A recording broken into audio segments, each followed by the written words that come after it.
Bowhunt or Die is being brought to you by Matthews, Lost Camo, Lone Wolf Portable Tree Stands, Hunter Safety System, Heartland Wildlife Institute, New Archery Products, Tinks, Carbon Express, Stealth Cam, Moose Utility Division, Lacrosse Footwear, Scent Blocker, Pine Ridge Archery, and Can Cooker. Welcome back to another exciting episode of Bowhunt or Die. This week we join a couple of our team members as they harvest some more turkeys. I tell you what, Justin, this year has been by far the best turkey year that we've ever had. Yes. Who do we got up this week?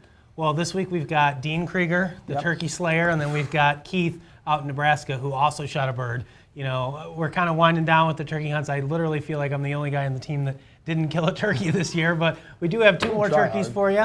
And then we've also got a little bit of bow fishing that I did up in Wisconsin. And then Todd, we're going to check back in with you and a food plot update. Definitely. Well, let's go ahead and not waste any more time and let's dive right into these hunts.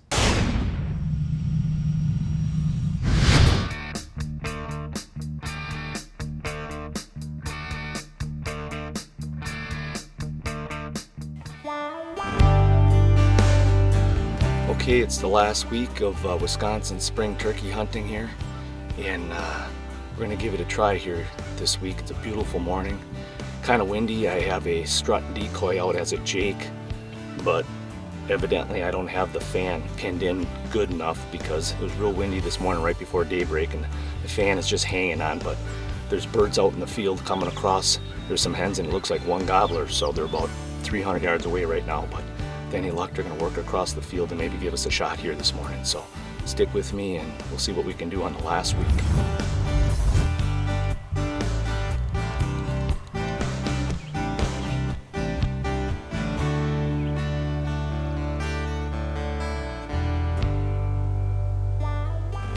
All right, here's an update.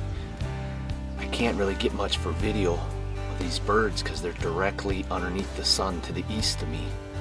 So everything's glaring, but looking through binoculars, there's one tom, it looks like a few jakes, and there's a couple hens. He bred one hen. We'll see what happens. With any luck, maybe they're gonna come down here, but they haven't gone but 50, 75 yards from up where they are right now, so they're quite a ways away yet. So all we can do is put our time in and see what happens here.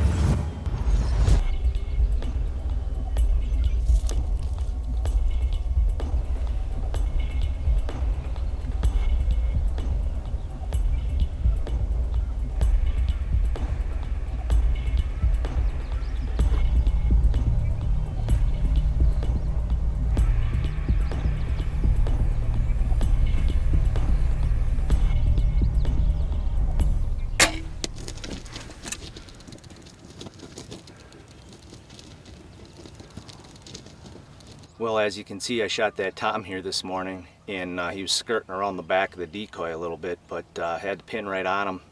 He was walking, obviously, and shot, and the shot looked good. He was flipping up and down in the field there. Man, he must have been going 10 feet up in the air, but he was bouncing out there, and I thought that was it. Next thing I know, he got up on his feet, and he took off running. So I don't know right now. All I can do is give him some time, and then he made it probably 80, 90 yards across this open field down to the swamp. It's a big cattail marsh, so it's not good if he gets in there. Well, here he is, the bird I shot this morning. He had 7 hens with him, and I didn't get much footage. Once again, you know, he's behind me, but a lot of times I like to put my blind up for bow hunting.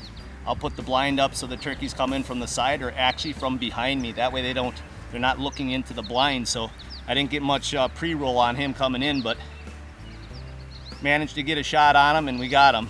He was out there about 27 yards, kind of skirted around the decoy. I got a little nervous there, you know, he bounced up and down. I thought he was done, and he actually got on his feet and ran down into the marsh yet. I did actually hit the wing bone right here and broke his wing, and but I had enough penetration, it got in his ribs. But it just goes to show you how tough these turkeys actually are. I gave him a little time, in about an hour and a half, probably, something like that, and I started looking a little bit, and I found him right under the first brushy bush that was down in the marsh there. So main thing is I got him. Shooting the Matthews Creed this year, just loving it. And I got a surprise when I found the bird. Bird has he's got a 10.5-inch beard and a 6 3/4-inch beard. So it's my first double bearded turkey I've ever shot. He's got some nice big spurs, 1.25 spurs, so he's got some age on him, that's for sure. So definitely some memories that I won't soon forget. So we've had a great year, the bowhunting.com crew. Great spring turkey season. We can only hope that we'll have half as much luck on whitetails this fall. So with any luck, we'll put some whitetails down.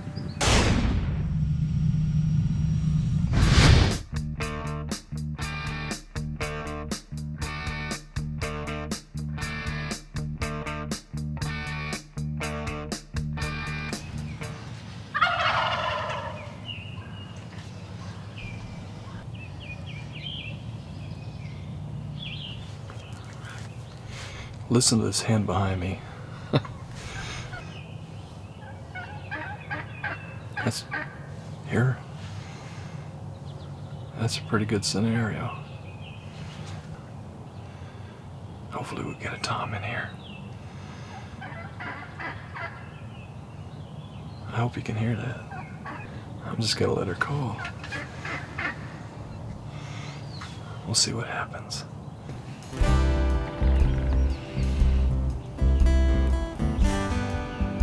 Well, I think I'm gonna have to fire Robo-Tom. He's not getting the job done.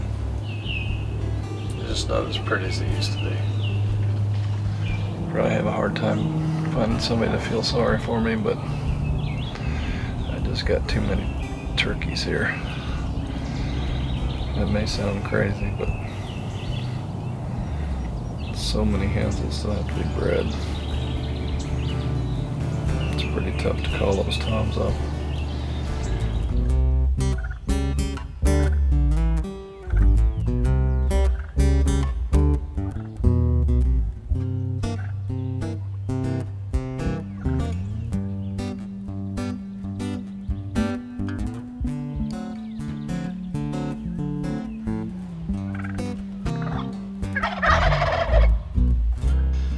Well, I don't know how you feel about shooting jakes, but I'm not too excited about that, so I may regret this. I've got to go out of town in 2 days and travel to Eugene, Oregon.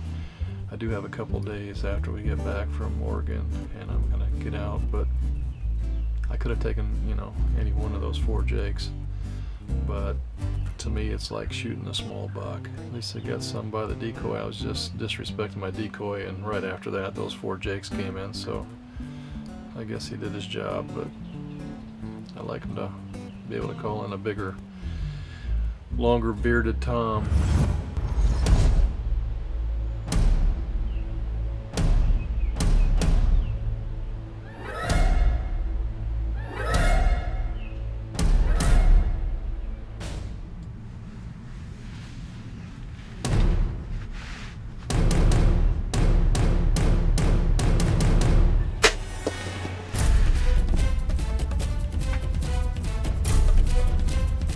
Alright, that's why I shoot a Matthews right there. Smoked him. Awesome. Well, it paid off not taking those jakes earlier. I'm gonna go get them. Here's my arrow. What I really want to show you is the blood trail I got here. The kill zone's got like 2.5 inches cutting surface, and boy did it do its job.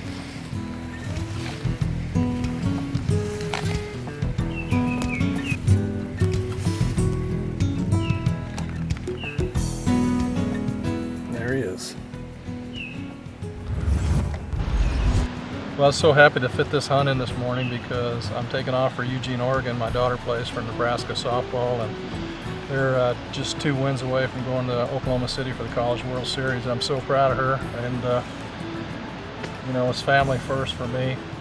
I thought I was going to go without a turkey this season, but a little window of opportunity opened up this morning for me to get out, and I got lucky, and with the help of Matthews, I made a perfect shot, 30-yard shot, kill zone, opened that turkey up, left a blood trail. It was incredible. Everything just worked out perfect this morning, so just had a ton of birds, and it's I just couldn't be happier. So bow hunt or die. Well, guys, that's all the turkey hunting action we've got for this spring. You know, Todd, 2013, by far the best turkey hunting season that our team has ever had. Put down a ton of birds. And, you know, what I think is kind of cool about Dean's hunts is the way he sets up his blind, where the birds are coming from behind him. You know, I've admitted I'm not the most seasoned turkey hunter in the world, but I know when I go out, I like to set up the blind where I'm kind of overlooking the field and the decoys, and I'm thinking those birds are going to come in. And, you know, he's kind of got a different take on it so they don't see him moving the camera and getting his bow ready. And I tell you what, it definitely works because, you know, that guy knows how to shoot turkey. So it's definitely something I think you and I can make a little mental note of for next spring. That's a fact. I mean, there's no question about it. I mean, that's something I'm going to definitely try next year. And as always, our goal with all these shows are to make sure that we're providing information where you're actually learning some material. So when you go out in the woods, your hunts can be more successful. Now, when you take a look at Keith's hunt, I mean, Keith's been working hard for us for a couple of years trying to get some stuff filmed. And I tell you what, I think he's finally got his act together and he's on a roll. He's got the hang of it a little bit. You know, the cool thing about Keith's hunt, had a bunch of hens come in that were calling. He didn't even have to call. The birds just came in. You know, Keith passed up a bunch of jakes that I know me and you definitely would have taken shots at. Hey, you know, you saw the videos. We'll shoot jakes all day long. You know, we haven't shot a lot of birds, but Keith passes them up, and, you know, he's rewarded with a, you know, nice big tom. So congratulations to Keith. That was a cool hunt. So, well, next up, Justin decides to join a couple buddies, you know, Richie Music and Michael Pierce. They go out and they start chasing some carp around. Tell us a little bit about that. Well, we drove up to Oshkosh, Wisconsin one night after work, and as soon as it got dark, we hit the water with the Carpzilla bow fishing guide service and check it out, see what happened.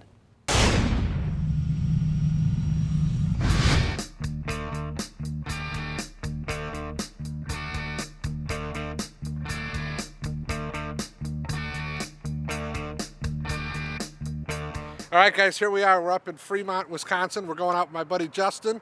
He's the owner-operator of Carpzilla Bow Fishing Charters. Took us about 4.5 hours to get up here, hit some heavy traffic. We got myself, Justin Zarr, and Mike Pierce. We were looking to get after these fish tonight. Gonna be a fun experience. Stick with us. We're gonna bow fish or die. Here we go.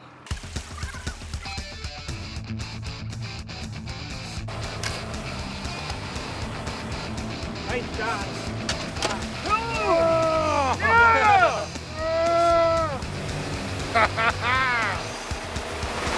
Bow fish or die! Yeah! Oh! Get him up! Nice. You got it! You got it too! There you go, buddy. Ah! I got it! Ready? 1, 2. Yeah, go there. Look at that! That's as good as it gets, boys! Yeah, baby.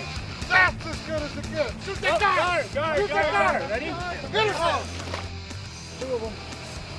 Get him, boys! You got him, Zarr! Got him, Zarr. You got Nice. him! There's another one. Get him, get him! Oh, yeah! Triple! Hold him up, fellas. Hold him up. We got a triple, boys! Heck yeah!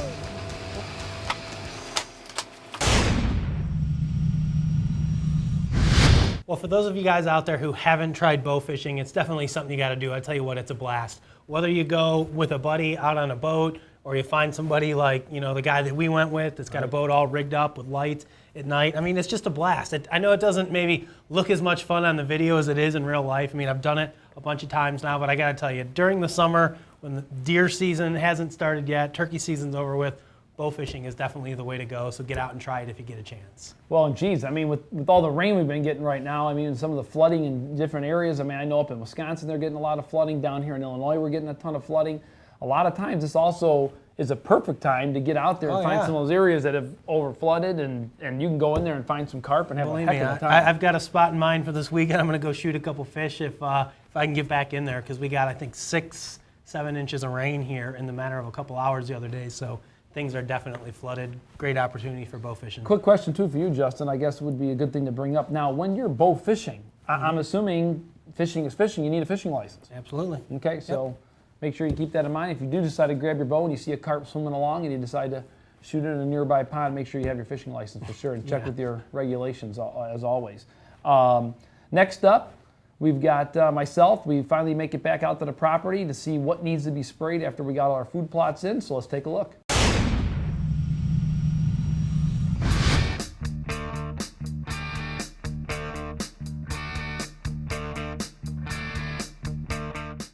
Hey guys, it's been about a month and a half since we last checked in.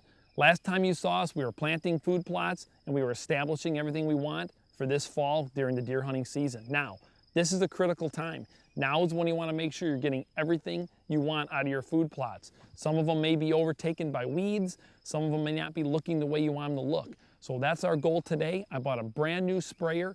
I used to do a lot of food plotting in small sections and back in little hidden areas, but over the time, I've started planting much larger food plots, and you need bigger equipment when you start getting into these 2 and 4 and 6 acre plots.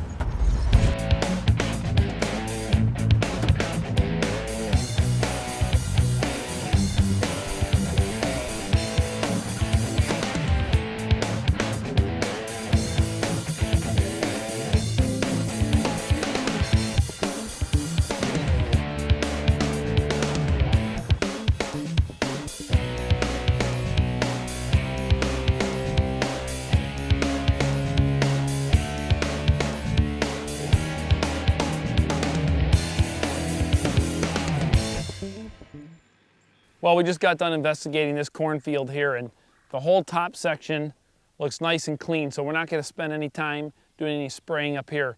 Down below is a different story. There's a lot more grass competing with the corn, so we're going to spray the bottom half of this field and keep on moving and check the rest of the fields. Last time we were here, we hired a company to come out and do some spraying for us, and unfortunately, they missprayed one of our fields, so you can go over there and take a look at our native grass field that used to be, 5-6 foot tall native grasses.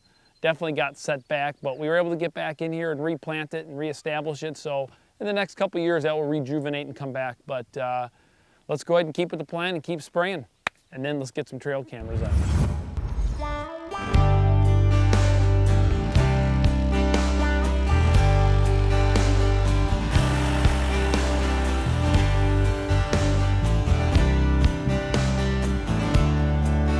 Well, we just got done spraying the fields that we wanted to get sprayed. It's amazing when you're driving around in the tractor and you see the amount of damage that the deer do. I mean, they are eating the daylights out of the corn and beans on this particular piece of property. But I'll tell you what, the sprayer has worked out fantastic. Quickly, I'm going to tell you 3 reasons why I really like this sprayer a lot. Number 1, I love how easy it is to work on the nozzles. So many times when you're spraying, every once in a while, if you fill up with some water from a well, you'll get some slime in there. And this particular sprayer has a filter to, number 1, remove whatever slime's in there before it gets to the nozzles. But heaven forbid if your nozzle did get clogged up, one simple turn, the nozzle comes right off, you're able to fix it, and you're right back in business. The second reason why I really like this particular spreader is when you start looking at the different ones on the market, this one here is all powder coated, and it really is set up top of the line. I mean, it's very easy to clean and maintain, and I love the fact that they take the time to that extra little detail. This is gonna get a lot of years of service out here, so I'm glad to see that they've done that. The third thing that I absolutely love about this particular sprayer, of course, is the foam marker system. It's just great to know exactly where you've been. You're gonna save a lot of money and a lot of time when it comes to hitting those fields. Last but not least, the thing that I like about this particular sprayer, of course, is the breakaway booms. I mean, it never fails, but you're gonna be going one day, you're gonna be spraying, and all of a sudden you're gonna get too close to the tree line and bam, you hit something, these here just break away and basically pop right up, not damaging the sprayer. Guys, if you'd like to get more information on this crop care sprayer, check out the video section of our website. We've got a product review section, and I go much more in depth. For now, I'm heading to the woods, and I'm gonna get some trail cameras out.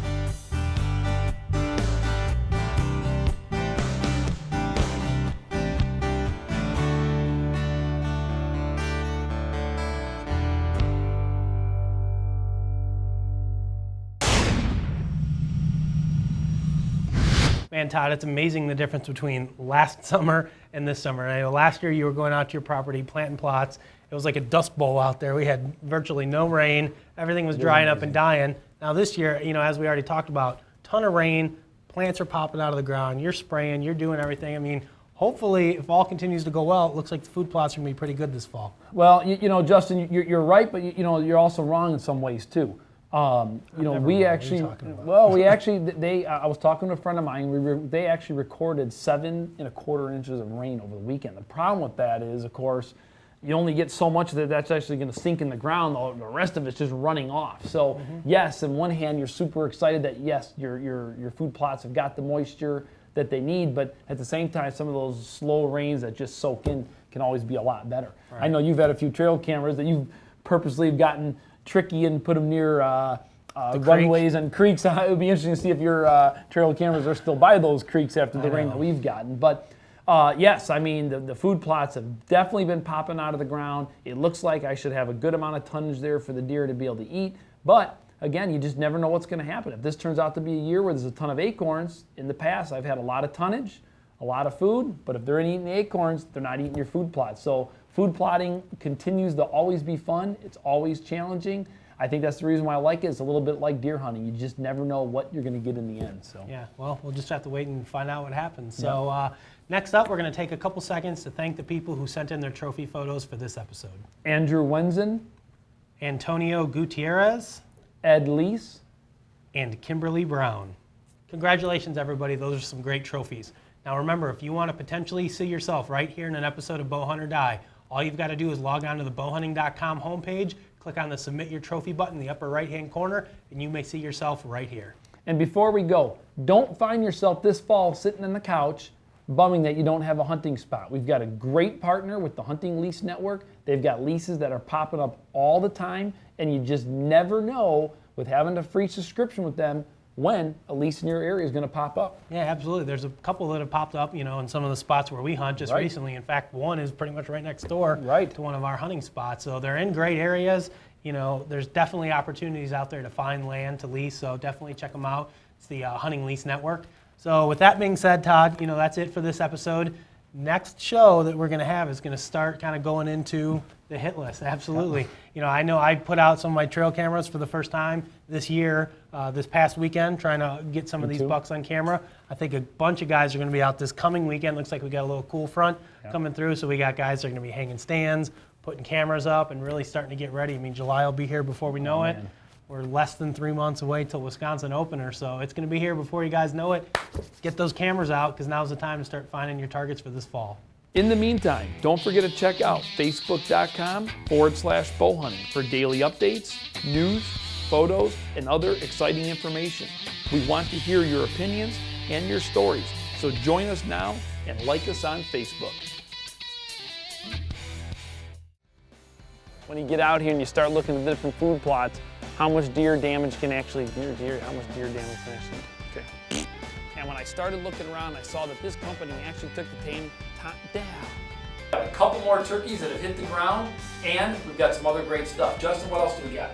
That was kind of I know, Justin, you've been out doing some additional little bow fishing stuff, but tell us what we got else in this episode.